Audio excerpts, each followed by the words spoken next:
નમસ્કાર, ન્યૂઝ ટોપ 20 સાથે હું છું આપની સાથે વિકાસ મકવાણા। સમાચારની શરૂઆત ઉત્તર પ્રદેશથી કરીએ કે જ્યાં લખીમપુર ખારીમાં કેન્દ્રીય ગૃહ રાજ્યમંત્રી અજય મિશ્રાના દીકરાએ ખેડૂતો પર ગાડી ચડાવતા 4 ખેડૂતોના મોત થયા છે અને આ મામલે ખેડૂતો નારાજ થયા છે। સાથે રાહુલ ગાંધીએ પણ ટ્વીટ કરી સરકાર પર પ્રહાર કર્યા।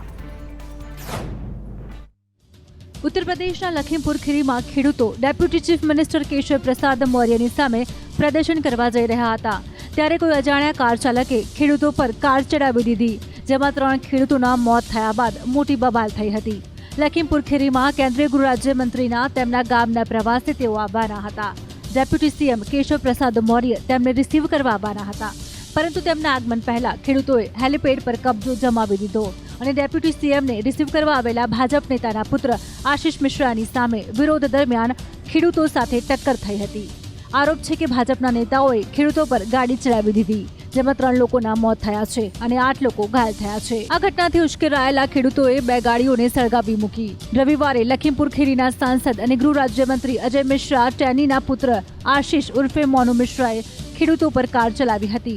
નાયબ મુખ્યમંત્રી કેશવ પ્રસાદ મૌર્યને કાળા ઝંડા બતાવવા માટે ખેડૂતો ટિકુનિયા ખાતે ઊભા હતા, જેના કારણે રોષે ભરાયેલા ખેડૂતોએ 2 વાહનોને આગ ચાંપી હતી।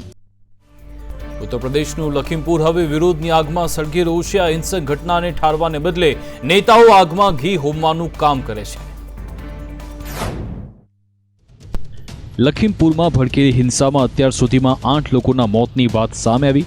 કિસાન સંઘનો દાવો છે કે 4 ખેડૂતોની હત્યા થઈ, ત્યારે ભાજપનો દાવો છે કે તેમના 3 કાર્યકરની હત્યા થઈ છે। તો રાહુલ ગાંધીએ ટ્વીટ કરીને જણાવ્યું કે અમાનવીય નરસંહાર જોઈને ચૂપ છે, તે પહેલાથી જ મરી પરવાર્યો છે। રાકેશ ટિકૈતને આ અંગે જાણ થતાં તેઓ લખીમપુર ખીરી માટે જવા રવાના થયા। એક નિવેદનમાં તેમણે કહ્યું હતું કે આ ક્રૂર અને લોકશાહી વિનાની સરકાર છે। બીજી બાજુ કોંગ્રેસ નેતા પ્રિયંકાએ સરકાર પર આકરા શાબ્દિક પ્રહાર કરતા કહ્યું કે ભાજપ ખેડૂતોથી નફરત કરે છે। શું ખેડૂતોને વિરોધ કરવાનો અધિકાર નથી?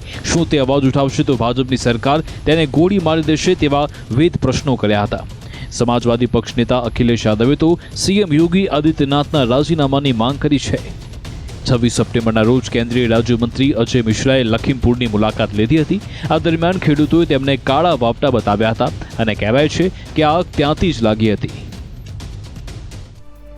ડ્રગ્સ કેસમાં ધરપકડ કરાયેલા શાહરૂખ ખાનના પુત્ર આયન ખાન સહિત 3 આરોપીઓને કોર્ટે 4 ઓક્ટોબર સુધી એનસીબીની કસ્ટડીમાં મોકલ્યા છે। મુંબઈથી ગોવા જઈ રહેલા જહાજમાં ચાલી રહેલી રેવ પાર્ટી પર નાર્કોટિક્સ કંટ્રોલ બ્યુરોએ આજે દરોડા પાડ્યા। આખા દેશમાં ખળભળાટ પણ મચ્યો, કારણ કે આ પાર્ટીમાં સુપરસ્ટાર શાહરૂખ ખાનનો પુત્ર આર્યન પણ હાજર હતો। એનસીબીની ટીમે તેને કલાકો સુધી પૂછપરછ કરી હતી અને ત્યારબાદ તેની ધરપકડ કરી હતી। ધરપકડ કર્યા બાદ આર્યન ખાનને જે હોસ્પિટલ લઈ જવામાં આવ્યો હતો અને પછી કોર્ટમાં રજૂ કરવામાં આવ્યો હતો। કોર્ટમાં એનસીબીએ આર્યન ખાનની 5 ઓક્ટોબર સુધીની કસ્ટડી માંગી હતી, પરંતુ કોર્ટે ત્રણેયની 1 દિવસની કસ્ટડી આપી છે। એનસીબીની ટીમે આર્યનની સાથે અરબાઝ મર્ચન્ટ અને મુનમુન ધામીચાની પણ ધરપકડ કરી હતી। મળતી માહિતી પ્રમાણે 600 લોકો આ હાઈ પ્રોફાઇલ પાર્ટીમાં સામેલ હતા। પાર્ટી માટે 2 લાખ રૂપિયા સુધીની ટિકિટ રાખવામાં આવી હતી, તેમાં તમામ પ્રકારના ડ્રગ્સની વ્યવસ્થા પણ કરવામાં આવી હતી। 7 કલાક સુધી ચાલેલા દરોડામાં એનસીબીને કોકીન, હશીશ, મેફેડ્રીન સહિતના 4 પ્રકારના ડ્રગ્સ મળી આવ્યા છે। એનસીબીની પૂછપરછમાં હજુ પણ મોટા ઘટસ્ફોટ થઈ શકે છે। દિલ્હી હેડક્વાર્ટરથી આ આખા કેસ પર અત્યારે નજર રાખવામાં આવી રહી છે। એનસીબીના અધિકારીએ કહ્યું કે આ કેસમાં કાયદાકીય તપાસ ચાલુ છે અને આ કેસમાં જે પણ જોડાયેલા છે તે તમામ વિરુદ્ધ ફરિયાદ થશે। જમ્મુ કાશ્મીરના અનંતનાગ વિસ્તારમાં એક મંદિરને નુકસાન પહોંચાડાયું છે। કટ્ટરવાદીઓએ મંદિર પર હુમલો કર્યો અને મૂર્તિઓને પણ નુકસાન પહોંચાડ્યું। અનંતનાગ જિલ્લાના મટ્ટનમાં શ્રી માતા ભાગશિકા મંદિર બનાવવામાં આવ્યું છે। ટેકરીઓ ઉપર બનેલું આ મંદિર થોડા દિવસો પહેલા સુશોભિત લાગતું હતું, જો કે કટ્ટરપંથીઓને જાણે આ આકર્ષણ ગમ્યું નહીં અને મંદિરમાં તોડફોડ અને નુકસાન પહોંચાડ્યું। મંદિરમાં તોડફોડની ઘટના પર પૂર્વ સીએમ મહેબૂબા મુફ્તીએ ટ્વીટ કરીને કહ્યું કે મંદિરમાં તોડફોડની ઘટનાથી દુઃખી છું। આ સમય છે કે આપણા કાશ્મીરી પંડિત ભાઈઓને ફરીથી સુરક્ષાનો અહેસાસ કરાવીએ। અનંતનાગના એસએસપી અને ડીસીને આ મામલે તાત્કાલિક પગલાં લેવા વિનંતી છે। તો આ તરફ નેશનલ કોન્ફરન્સના ઉપાધ્યક્ષ ઓમર અબ્દુલ્લાએ પણ ટ્વીટ કર્યું, અસ્વીકાર્ય, હું આ તોડફોડની નિંદા કરું છું અને વહીવટી તંત્રને, ખાસ કરીને જમ્મુ કાશ્મીર પોલીસને અપીલ કરું છું કે તેઓ ગુનાની ઓળખ કરે, જેથી તેમની સામે કાર્યવાહી થઈ શકે। મળતી માહિતી પ્રમાણે કટ્ટરવાદીઓએ મંદિરમાં રાખવામાં આવેલી મૂર્તિઓને નુકસાન પહોંચાડ્યું છે અને આ સાથે દેવી ભાગશિકાના પવિત્ર ચિહ્ન સાથે મંદિરની સજાવટ સાથે સંકળાયેલી તમામ વસ્તુઓ પણ બાળી દેવામાં આવી છે। આ ઘટના પર રોષ વ્યક્ત કરતા સ્થાનિક હિન્દુઓએ પોલીસ અને વહીવટીતંત્ર પાસેથી દોષિતો સામે કડક કાર્યવાહીની માંગ કરી છે. કોરોનાની ત્રીજી લહેરની આશંકાને લઈ આઈસીએમઆરે 8 રાજ્યોને ચેતવણી આપી છે. તહેવારોની સિઝન, પેટા ચૂંટણી અને પ્રવાસીઓની મોસમને જોતા એલર્ટ આપ્યું. આઈસીએમઆરે હિમાચલ પ્રદેશ સહિત 8 રાજ્યો માટે કોરોનાની ત્રીજી લહેર અંગે એલર્ટ જારી કર્યું છે. આરોગ્ય વિભાગ અને સરકારને ચેતવણી આપતા જણાવ્યું કે આગામી 8 સપ્તાહ ખૂબ જ સંવેદનશીલ છે. આ 8 અઠવાડિયામાં તે સ્પષ્ટ થઈ જશે કે રાજ્ય કોવિડ-19ની ત્રીજી તરંગથી પ્રભાવિત થશે કે નહીં. તહેવારોની સિઝન, પેટા ચૂંટણીઓ અને પ્રવાસીઓની મોસમને જોતા આઈસીએમઆર દ્વારા એલર્ટ જાહેર કરવામાં આવ્યું છે. ઉલ્લેખનીય છે કે હિમાચલમાં બહારના રાજ્યોમાંથી લાખો ભક્તો માથું નમાવવા પહોંચે છે. આઈસીએમઆરની આ ચેતવણી એવા સમયે આવી છે જ્યારે હિમાચલમાં પર્યટન સિઝન શરૂ થવાની છે. જ્યારે તહેવારોની મોસમ હોય ત્યારે પ્રવાસીઓ હિમાચલની મુલાકાત લે છે. ઓક્ટોબર, નવેમ્બર અને ડિસેમ્બર સુધી મોટી સંખ્યામાં પ્રવાસીઓ હિમાચલ પહોંચે છે. નવા વર્ષની ઉજવણીથી લઈને નાતાલના દિવસની ઉજવણી સુધી બહારના રાજ્યોના પ્રવાસીઓ હિમાચલ પહોંચે છે, કારણ કે આ દિવસોમાં પ્રવાસીઓ બરફ વર્ષાનો આનંદ માણી શકે. હિમાચલ ઉપરાંત આઈસીએમઆરે મિઝોરમ, હરિયાણા, ગુજરાત, ઝારખંડ, ગોવા, મધ્યપ્રદેશ, તામિલનાડુ અને પશ્ચિમ બંગાળને પણ એલર્ટ કર્યા છે, કારણ કે આ 9 રાજ્યોમાં સંક્રમણનો દર થોડા સમય માટે વધુ છે, જેથી ત્રીજી લહેરનું જોખમ વધી ગયું છે. બંગાળમાં ભવાનીપુર બેઠક પર યોજાયેલી પેટા ચૂંટણીનું આજે પરિણામ આવ્યું, જેમાં મમતા બેનર્જીનો ભવ્ય વિજય થયો છે. નંદીગ્રામ બેઠક પરથી ટીએમસીમાંથી ભાજપમાં ગયેલા શુવેન્દુ અધિકારી સામે હાર્યા બાદ મમતા બેનર્જી સીએમ તો બન્યા, પરંતુ પદ ટકાવી રાખવા તેમણે પેટા ચૂંટણી જીતવી જરૂરી હતી. આજે કોલકાતાના ભવાનીપુર બેઠક પર પેટા ચૂંટણી યોજાઈ, જેમાં બંગાળના સીએમ મમતા બેનર્જી ભાજપના પ્રિયંકા ટિબ્રેવાલ સામે 58,832 मतથી जंग जीती गया. कि बंगाल का जब इलेक्शन शुरू हुआ था तब से बहुत सारे कॉन्स्पिरेसी हमारा पार्टी का खिलाफ में हुआ था. पूरा सेंट्रल गवर्नमेंट पूरा कॉन्स्पिरेसी करके हम लोग को हटाने का बंदोबस्त किया था, लेकिन हम लोग आभारी हूँ पब्लिक के ऊपर कि जनता ने हम लोग को जीत दिया था. આ જીત તેમને 2011માં મળેલી જીત કરતાં પણ મોટી છે. ભાજપના ઉમેદવાર પ્રિયંકા ટિબ્રેવાલને 20,000 કરતાં પણ ઓછા મત મળ્યા. જોકે ટીએમસીની આ જીત જ્યારથી ભાજપના ઉમેદવાર જાહેર કરાયા ત્યારથી જ નિશ્ચિત માનવામાં આવતી હતી, કારણ કે બેનર્જી સામે ટિબ્રેવાલ ઘણો નાનો ચહેરો હતા અને ભવાનીપુર બેઠક ટીએમસી માટે અને ભવાનીપુર બેઠક મમતા બેનર્જી માટે ગઢ સમાન હતી. રાજ્યના પાટનગર, ગાંધીનગરમાં મહાનગરપાલિકાની પેટા ચૂંટણી થઈ, જેમાં કુલ 56% મતદાન નોંધાયું છે. પાટનગરમાં 11 વોર્ડની 44 બેઠક માટે કુલ 284 બૂથ પર મતદાન દિવસ દરમિયાન થયું. સાંજે 6 કલાકે સરેરાશ 54% જેટલું મતદાન નોંધાયું છે. આ વખતની ચૂંટણીમાં કુલ 161 ઉમેદવારો મેદાનમાં ઉતર્યા હતા, જે પૈકી ભાજપના 44 અને કોંગ્રેસના 44, આમ આદમી પાર્ટીના 40 ઉમેદવારોએ ઉમેદવારી નોંધાવી. આ સાથે બીએસપીના 14 તો નેશનલિસ્ટ કોંગ્રેસ પાર્ટીના 2 અને અપક્ષ પાર્ટીના કુલ 11 ઉમેદવારોએ હરીફાઈમાં જંપલાવ્યું. ચૂંટણી પંચ દ્વારા 284 પૈકી 144 બૂથને સંવેદનશીલ અને 4 બૂથને અતિ સંવેદનશીલ બૂથ જાહેર કર્યા, જેને પગલે પોલીસનો પણ ચુસ્ત પોલીસ બંદોબસ્ત હડકાયો. આમ દિવસ દરમિયાન થયેલા મતદાન બાદ તમામ ઈવીએમને સ્ટ્રોંગ રૂમમાં મુકાયા છે.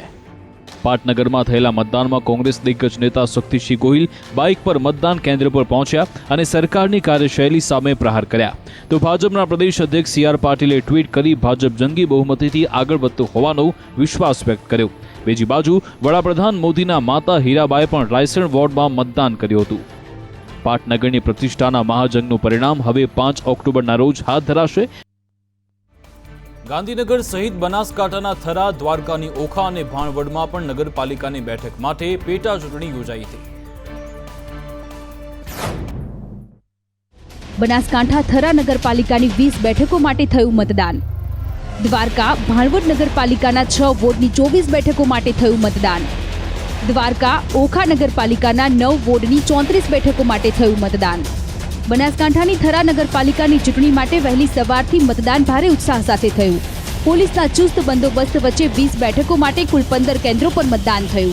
જોકે વોર્ડ 5ના મતદાન એજન્ટ ભાજપનો ખેસ પહેરીને આવતા અને મોબાઈલ ફોન પર વાતો કરતા વિવાદ પણ સર્જાયો. તો આ તરફ દેવભૂમિ દ્વારકાના ભાણવડ અને ઓખા નગરપાલિકાની ચૂંટણીમાં પણ મતદારોની લાંબી કતાર મતદાન કેન્દ્રો પર જોવા મળી.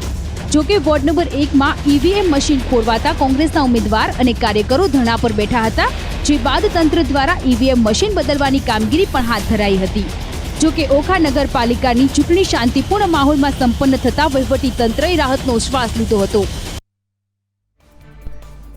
તો પેટા ચૂંટણીના માહોલ વચ્ચે રાજ્યમાં ઘર્ષણ અને આક્ષેપબાજીનું બજાર પણ ગરમ રહ્યું. કેવો રહ્યો આજનો દિવસ, આવો જોઈએ.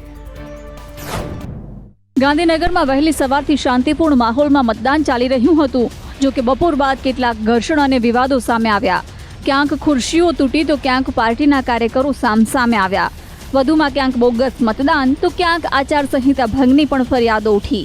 કોંગ્રેસ અને આપના ઉમેદવારો ભાજપના કાર્યકરો સામે ગંભીર આક્ષેપો લગાવ્યા તો ગૃહપ્રધાન હર્ષ સંઘવીએ પુરાવા વગરના આરોપ લગાવનારાઓને સ્પષ્ટ શબ્દોમાં જવાબ પણ આપ્યો. જે પક્ષ દ્વારા આ આરોપ કે વિરોધ કરવામાં આવ્યો છે એ પક્ષની માનસિકતા, એ પક્ષનો ભૂતકાળ, એ પક્ષ જે રાજ્યમાં એ વિરોધ કરી લે છે. ગાંધીનગર સહિત દેવભૂમિ દ્વારકાના ભાણાવડ પાલિકાના વોર્ડ નંબર 1માં પણ વિવાદ સર્જાયો. અહીં કોંગ્રેસના તમામ ઉમેદવારો ધરણા પર બેઠા હતા. ઈવીએમ મશીનમાં ખામી સર્જાતા તંત્ર દ્વારા યુદ્ધના ધોરણે ઈવીએમ મશીન બદલવાની કામગીરી હાથ ધરાઈ હતી. આંશિક વિવાદ બાદ ગાંધીનગરમાં 54% વધુ અને ભાણવડ નગરપાલિકામાં સરેરાશ 44% જેટલું મતદાન થયું છે. ખેડા નગરપાલિકાના વોર્ડ નંબર 1ની પેટા ચૂંટણીમાં આજે મતદાન થયું હતું. જો કે મતદાન બાદ વોર્ડ નંબર 1ના સ્થાનિકોએ પોતાને પડતી હાલાકીને લઈ મીડિયા સમક્ષ રોષ ઠાલવ્યો હતો.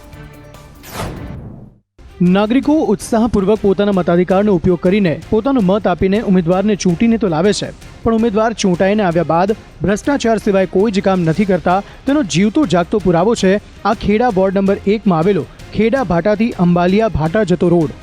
મતદાનના દિવસે જ્યારે સંદેશ ન્યૂઝની ટીમ આ વિસ્તારમાં પહોંચી ત્યારે આ વિસ્તારના રહીશોએ પોતાની હૈયાવરાટ ઠાલવી તેમણે કહ્યું કે રોડ બનીને તૂટી ગયો હોય તો એક સમયે માની લેવાય, પણ આ રોડ અત્યાર સુધી એક પણ વાર બનાવવામાં જ નથી આવ્યો. ત્યારે આ ગ્રામજનોનું શું કહેવું છે, આવો સાંભળીએ.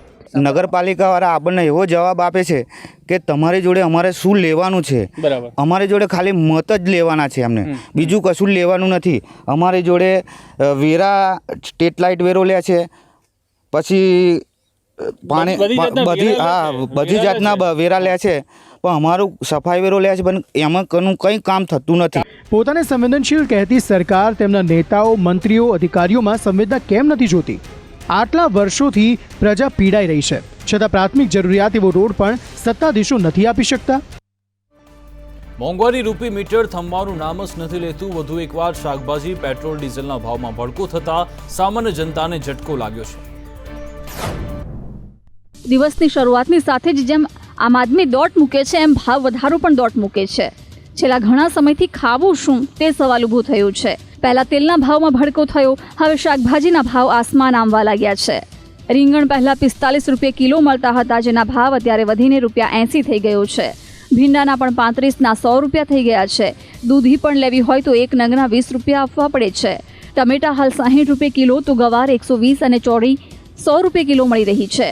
રવિવારે ડીઝલના ભાવમાં 29 થી 36 પૈસાનો વધારો થયો તો પેટ્રોલના રેટમાં 25 થી 33 પૈસાનો ભાવ વધારો નોંધાયો છે. ભાવ વધારાની સાથે અમદાવાદમાં પેટ્રોલનો ભાવ પ્રતિ લીટર ₹99.31 પહોંચ્યો તો ડીઝલ ₹97.83. ગાંધીનગરમાં પેટ્રોલ પ્રતિ લીટરે ₹99.43 તો ડીઝલ ₹98.4 પહોંચ્યું. વડોદરામાં પ્રતિ લીટર પેટ્રોલ ₹98.98 તો ડીઝલ ₹97.35 પહોંચ્યું છે. સુરતમાં પેટ્રોલનો ભાવ ₹98.87 જ્યારે ડીઝલનો ₹97.63 પહોંચ્યો છે. શું ચીને અફઘાનિસ્તાનના બગરામ એરપોર્ટ પર કબજો કર્યો છે? જો આ ગુપ્ત રિપોર્ટ સાચો હોય તો ભારત સહિત સમગ્ર મધ્ય એશિયા અને અમેરિકા માટે મોટી ચિંતાનો વિષય છે.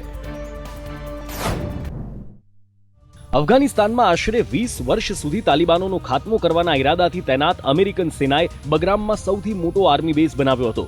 પરંતુ આ વર્ષે તાલિબાનના વધતા અંકુશ હેઠળ શરતોને આધીન અમેરિકાએ અફઘાનિસ્તાન છોડવું પડ્યું અને પોતાના સૈનિકોને સ્વદેશ બોલાવી લીધા. આ દરમિયાન અમેરિકાએ તેના સૌથી મોટા આર્મી બેઝ બગરામને પણ ચૂપચાપ ખાલી કર્યો અને તાલિબાનીઓના હવાલે કરી દીધો. જો કે હવે અહીં મોટા પ્રમાણમાં પ્રવૃત્તિઓ જોવા મળી રહી છે, પરંતુ સ્પષ્ટ નથી કે અહીંયા કોણ કબજો જમાવીને બેઠું છે. થોડા દિવસ પહેલા જ ચીનના જાસૂસો અહીંયા રેકી કરી ગયા હોવાના ગુપ્ત અહેવાલ છે. કેટલાક દિવસો પહેલા ચીનના એક પ્રતિનિધિ મંડળે એરબેઝની મુલાકાત લીધી હતી. રિપોર્ટમાં દાવો કરવામાં આવ્યો છે કે ચીની જાસૂસ અહીંથી અમેરિકા વિરુદ્ધ પુરાવા અને આંકડા ભેગા કરી રહ્યા છે.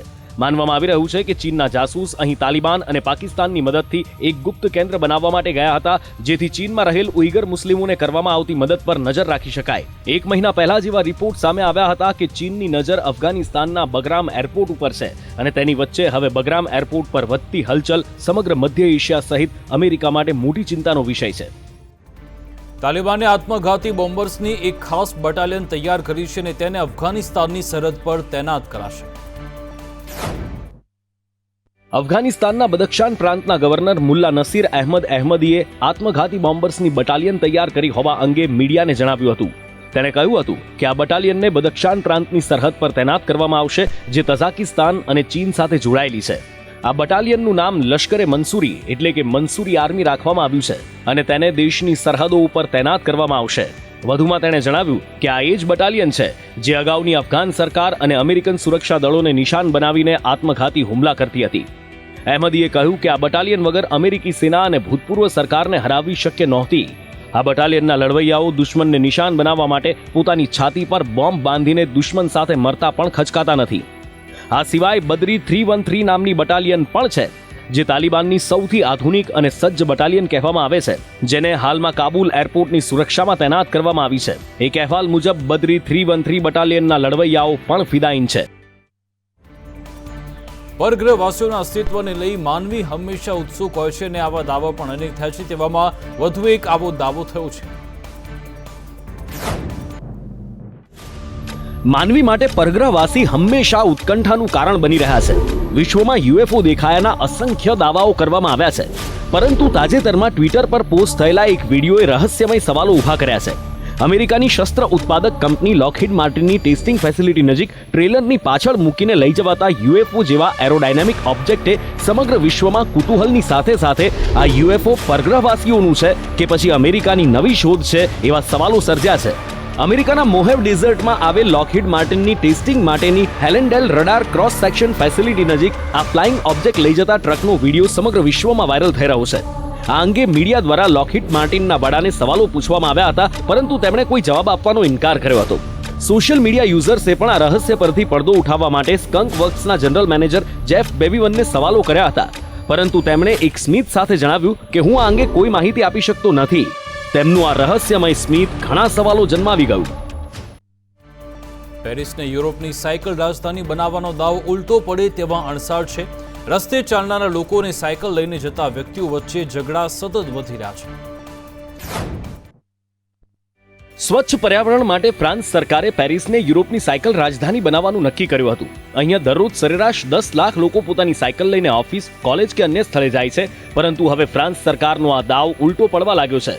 પેરિસમાં આટલી મોટી સંખ્યામાં રસ્તા પર સાયકલો ઉતરતા ટ્રાફિક બેકાબુ થઈ ગયો છે. એટલું જ નહીં, સાયકલિસ્ટ અને રસ્તે ચાલનારાઓ વચ્ચે ઝઘડાનું પ્રમાણ અત્યંત વધી ગયું છે. અનેક મામલામાં તો રસ્તા પર મારપીટ પણ થાય છે.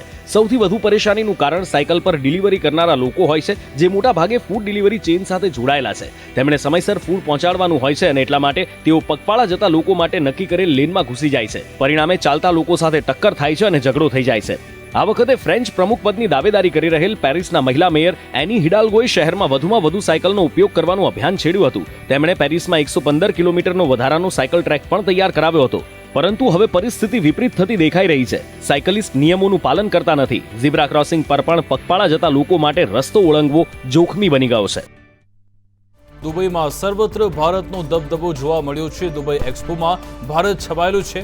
બીજી બાજુ બુર્જ ખલીફા પર મહાત્મા ગાંધીને શ્રદ્ધાંજલિ અપાઈ. દુબઈમાં શુક્રવારે દુનિયાના સૌથી મોટા એક્સપોનો પ્રારંભ થયો અને શનિવારે કેન્દ્રીય વાણિજ્ય મંત્રી અને ઉદ્યોગ મંત્રી પિયુષ ગોયલે 6 મહિના સુધી ચાલનાર આ એક્સપોમાં ભારતીય પેવેલિયનનું ઉદ્ઘાટન કર્યું. એક્સપો 2020 દુબઈમાં ઇન્ડિયન પેવેલિયન માટેના વિડીયો મેસેજમાં વડાપ્રધાન નરેન્દ્ર મોદીએ રોકાણકારોને ભારતમાં આવવા માટેનું આમંત્રણ આપ્યું. સાથે જ દુબઈના એક્સપોમાં ઇન્ડિયન પેવેલિયનમાં ભારતના વિવિધ રાજ્યો અને અનેક કંપનીઓની ઝાંખી છે અને પેવેલિયનના અંતિમ ભાગમાં ભારતના સૌથી પ્રખ્યાત ઐતિહાસિક અને ધાર્મિક સ્થળોના પેનોરેમિક સેગમેન્ટની ઝાંખી છે. તેમાં અયોધ્યામાં બનનાર રામ મંદિર, રેડ ફોર્ટ, ગ્વાલિયરનો કિલ્લો, સ્ટેચ્યુ ઓફ યુનિટી, વારાણસી ઘાટ, તાંજોરનું મંદિર, ગુજરાતની પાટણની રાણીની વાવ તેમજ ગાંધીનગરના અક્ષરધામ મંદિર સહિતના ભારતની મુલાકાત દરમિયાન જોવાની અપેક્ષા હોય તેવા અનેક હેરિટેજ સ્થળો અને ભવ્ય ઇમારતોનો સમાવેશ થાય છે. સાથે જ દુબઈ દ્વારા મહાત્મા ગાંધીને શ્રદ્ધાંજલિ પણ આપવામાં આવી. વિશ્વભરમાં શાંતિ અને અહિંસાના પ્રતીક મહાત્મા ગાંધીને શ્રદ્ધાંજલિ આપવા શનિવારે રાત્રે લગભગ 11 વાગે મહાત્મા ગાંધીની તસવીરોને તેમના સંદેશાઓ સાથે બુર્જ ખલીફા પર પ્રદર્શિત કરવામાં આવી. નવરાત્રિને હવે ગણતરીના દિવસો બાકી છે, તેવામાં કોરોનાએ ફરી માથું ઉચક્યું છે, જેથી આરોગ્ય તંત્રની ચિંતા વધી છે. લોકોમાં નવરાત્રિને લઈને ખૂબ જ ઉત્સાહ હતો, કારણ કે ગયા વર્ષે નવરાત્રિમાં ગરબાની મંજૂરી નહોતી આપવામાં આવી, પરંતુ આ વર્ષે સરકારે થોડી ઢીલી નીતિ અપનાવી છે અને શેરી તથા સોસાયટીમાં ગરબા રમવાની શરતી મંજૂરી આપી છે. પરંતુ કોરોના જાણે કે નવરાત્રિ પર ગ્રહણ બનીને આવ્યો હોય તેમ સમગ્ર રાજ્યમાં રિકવરી કરતા નવા કેસમાં વધારો થયો છે. ગુજરાતમાં છેલ્લા 24 કલાકમાં નવા 27 કેસ નોંધાયા છે, તો એક્ટિવ કેસ વધીને 171 થઈ ગયા છે. તો 24 કલાકમાં કેસની સરખામણીએ 50% મુજબ માત્ર 14 જ દર્દી સાજા થયા છે. નવા નોંધાયેલા કેસમાં સૌથી વધુ અમદાવાદ શહેરમાં એક સાથે 10 નવા કેસ નોંધાયા છે. ઉલ્લેખનીય છે કે અમદાવાદમાં 14 દિવસ બાદ ડબલ ડિજિટમાં કેસ નોંધાયા છે. અન્ય શહેરોની જો વાત કરીએ તો સુરત કોર્પોરેશનમાં 8 કેસ, વડોદરા કોર્પોરેશનમાં 2 અને ગાંધીનગર કોર્પોરેશનમાં નવો 1 કેસ નોંધાયો હતો. કોરોના કાળમાં 2 વર્ષ બાદ સરકારે જાહેર નવરાત્રી આયોજનની છૂટ આપતા ગરબા બનાવતા ગૃહ ઉદ્યોગકારોમાં ખુશીનો માહોલ છે. નવરાત્રિનું પર્વ એટલે મા જગદંબાની આરાધનાનું પર્વ. 9 દિવસ સુધી ખેલૈયાઓ માતાજીની ભાવપૂર્વક આરાધના કરી અને ગરબે ઘૂમે છે. પરંતુ માટીના ગરબા વિના ગરબીની સ્થાપના અધૂરી રહે છે તેવું કહેવાય છે. જૂના માટીના ગરબા સાથે જામનગરમાં નવરાત્રિના પરંપરાગત ગરબાને આર્ટિફિશિયલ ટચ આપીને આધુનિક બનાવાઈ રહ્યા છે. માટી ઉપર ગેરુ કલરના પરંપરાગત ગરબાને આકર્ષક કલર કરી મોતી, કાચ, ડાયમંડ વગેરેથી સજાવાય છે, જેથી ગરબો દીપી ઉઠે. નવરાત્રિ બાદ પણ આ ગરબા ઘર સજાવટનું મસ્ત મટીરિયલ બની રહે છે. અમે ડેકોરેશન કરતા હોઈએ છીએ, લોકોની ડિમાન્ડ પ્રમાણે અલગ અલગ એ લોકોને જે પસંદગી હોય એ પ્રમાણે ધ્યાનમાં રાખી દર વર્ષે થોડુંક આમાં અલગ કરવાનો પ્રયત્ન કરતા હોઈએ છીએ. ગ્રાહક લોકોને અમે સરસ રીતના સારી ડિઝાઇન મળી રહે, દર વખતે તાજો ગરબો એટલે મીન્સ કે નવો ગરબો મળી રહે એ માટે અમે પૂરેપૂરો પ્રયત્ન કરતા હોઈએ છીએ. જામનગરમાં તૈયાર થઈ રહેલા આ ગરબાની બજાર પ્રાઇસ ₹50 થી લઈને 1000 સુધીની હોય છે. જો કે આ વર્ષે આર્ટિફિશિયલ ગરબાની પ્રાઇસ વધીને 100 થી 2000 સુધી બોલાઈ રહી છે. તો આખરે 2 વર્ષ બાદ નવરાત્રિમાં ગરબાની મંજૂરી મળતા અમદાવાદના ગરબા રસિકોમાં અનેરો ઉત્સાહ છે અને કાગડોળે નવરાત્રિની રાહ જોવાઈ રહી છે. કોરોનાને કારણે 2 વર્ષથી નવરાત્રીના તહેવારને જાણે ગ્રહણ લાગી ગયું હતું, પરંતુ આ વર્ષે કોરોનાના કેસમાં ઘટાડો થતા ગરબા કરવાની મંજૂરી મળતા ગરબા રસિકોમાં અનેરો થનગનાટ જોવા મળી રહ્યો છે. નવરાત્રીને આને ગણતરીના દિવસો બાકી છે, ત્યારે અમદાવાદ વાસીઓની તૈયારીઓ પૂરી છે.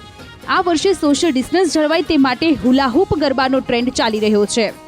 બહાર પાર્ટી પ્લોટ્સમાં તો કોમ્પિટિશન્સ માટે આ વખતે નથી જઈ શક્યા, પણ અમે લોકોએ ડિસાઇડ કર્યું છે કે અમે લોકો શેરી ગરબામાં કંઈક અવનવું કરીશું.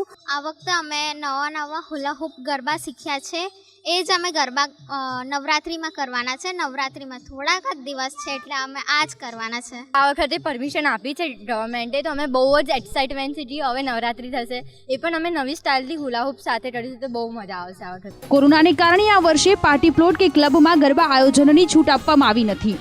ખેલૈયાઓ માત્ર શેરી ગરબાનો આનંદ લઈ શકશે. જો કે ગરબાની મંજૂરી મળતા ખેલૈયાઓએ ગરબાની બીટ પર ઝૂમવા માટેની તૈયારીઓ શરૂ કરી લીધી છે. તો ઘરે ઘરે નટુકાકાથી જાણીતા બનેલા તારક મહેતા ફેમ ઘનશ્યામ નાયકનું આજે અવસાન થયું છે, ત્યારે સૌ કોઈને હસાવનારા નટુકાકાના નિધનથી ઘેરા શોકનું મોજું ફરી વળ્યું. ઘર ઘરમાં નટુકાકાથી જાણીતા બનેલા તારક મહેતા ફેમ ઘનશ્યામ નાયકે આજે આપણી વચ્ચેથી વિદાય લીધી. છેલ્લા 2 વર્ષથી નટુકાકા કેન્સરની બીમારી સામે લડતા હતા. શોના પ્રોડ્યુસર અસિત મોદીએ ટ્વીટ કરી તેમના નિધનની જાણકારી આપી. તેમણે જણાવ્યું કે નટુકાકા છેલ્લા ઘણા સમયથી કેન્સર સામે લડી રહ્યા હતા. પોતાની કોમેડીથી સૌને હસાવનારા નટુકાકાની શોમાં અંગ્રેજી બોલવાની છટા અને તેમના એક્સપ્રેશનના સૌ કોઈ ફેન હતા. 12 મે વડનગરમાં જન્મેલા ગુજરાતી મૂળના ઘનશ્યામ નાયકને ગળામાં કેન્સરની ગાંઠ હોવાથી તેમની સારવાર ચાલતી હતી. કેન્સરની સારવાર વચ્ચે પણ તેમનું શૂટિંગ શરૂ હતું. શરૂઆતના સમયમાં અનેક નાટકોમાં કામ કરનારા નટુકાકા રંગલુ તરીકે પણ જાણીતા હતા. 8 વર્ષની વયે તેમણે અભિનયની દુનિયામાં પ્રવેશ કર્યો અને છેલ્લા 59 વર્ષથી તેઓ એક્ટિંગ સાથે જોડાયેલા રહ્યા. આશરે 100થી વધુ નાટકો અને 223 ચલચિત્રોમાં તેમણે અભિનય કર્યો.